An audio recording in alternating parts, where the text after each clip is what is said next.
Castro, buenos días a todos. Aquí en este Sol de la Mañana, buenos días también a toda la gente, ¿verdad? Que día tras día pues nos brinda el privilegio de buscar nuestros comentarios. Miren, en el día de hoy queremos hablar, ¿verdad? Irnos al plano internacional. Resulta que en el día de ayer, el expresidente Donald Trump, pues, como era de esperarse, ¿verdad? Le entró a la decisión que tomó el Tribunal Supremo de Colorado. Él lo calificó esto como una vergüenza para los Estados Unidos y además también hizo un llamado al presidente Biden, culpándolo a él personalmente y a la Casa Blanca, diciéndole que suspendan ya esta persecución política. Pero hasta el momento, como uno ya está acostumbrado a ver a Trump, hace acusaciones de las que no puede presentar ninguna prueba.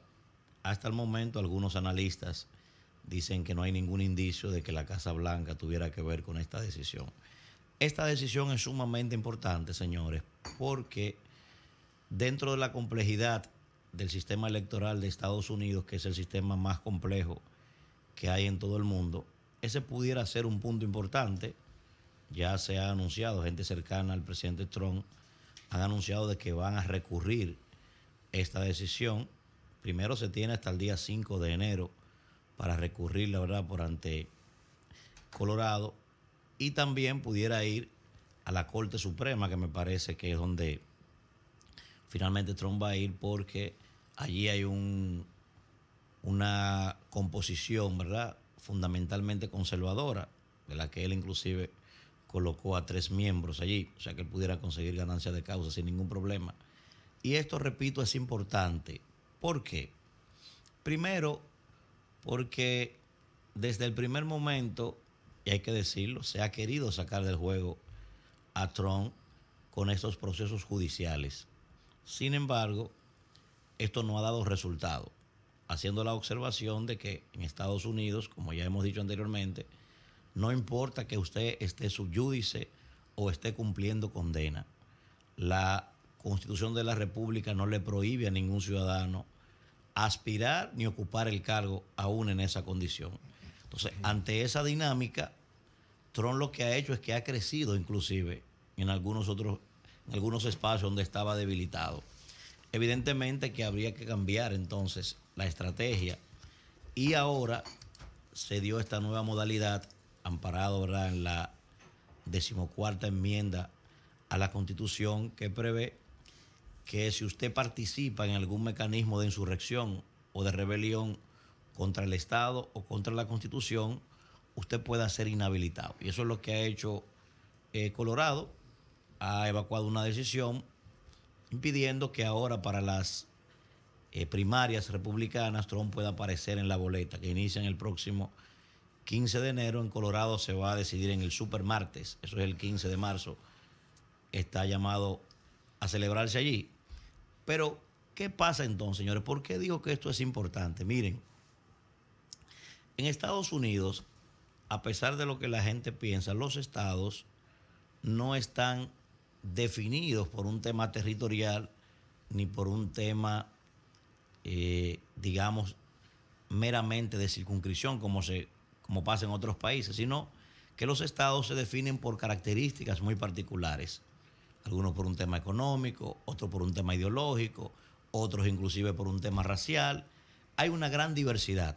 Por eso, en Estados Unidos, prácticamente la guerra real en unas elecciones se concentra en los llamados estados pendulares. O sea, es prácticamente, digo prácticamente, ¿verdad?, en teoría, que un republicano aspire a ganar las elecciones, por ejemplo, en el estado de Nueva York. Que un republicano, por ejemplo, haga grandes esfuerzos e invierta grandes recursos en el estado de California, por ejemplo. Lo mismo un demócrata en Texas o en la Florida, porque tradicionalmente ya se sabe o se presume que esos estados están con uno o con el otro.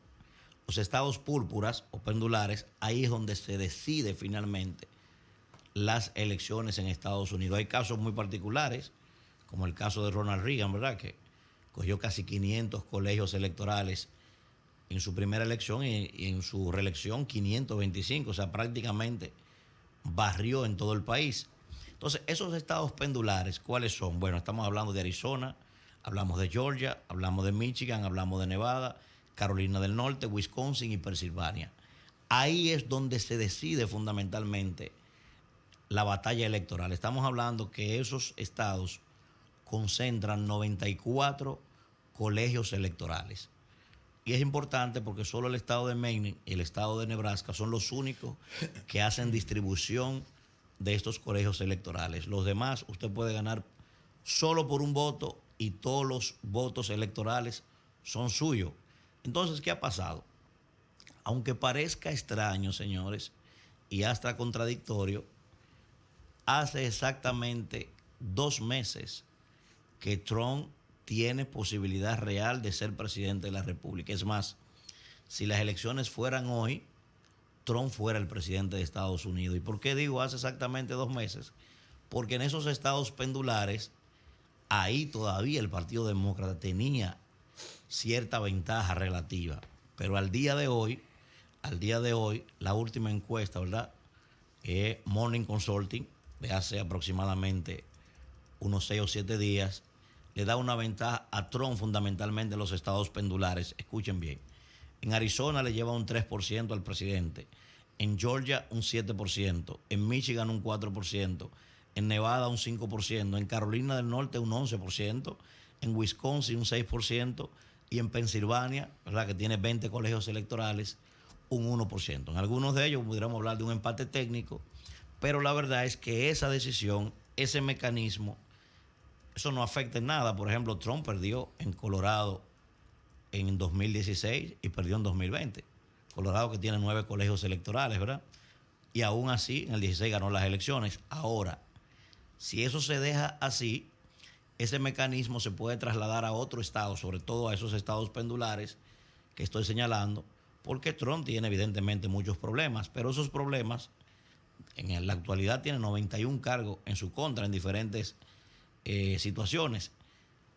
Si eso se dejase así, como repito, pudiera trasladarse, yo sé que él no va a permitir que eso pase, lo va a atacar evidentemente porque él sabe lo que eso significa, porque como es un estado federado, cada estado de manera particular decide de qué forma organiza sus elecciones.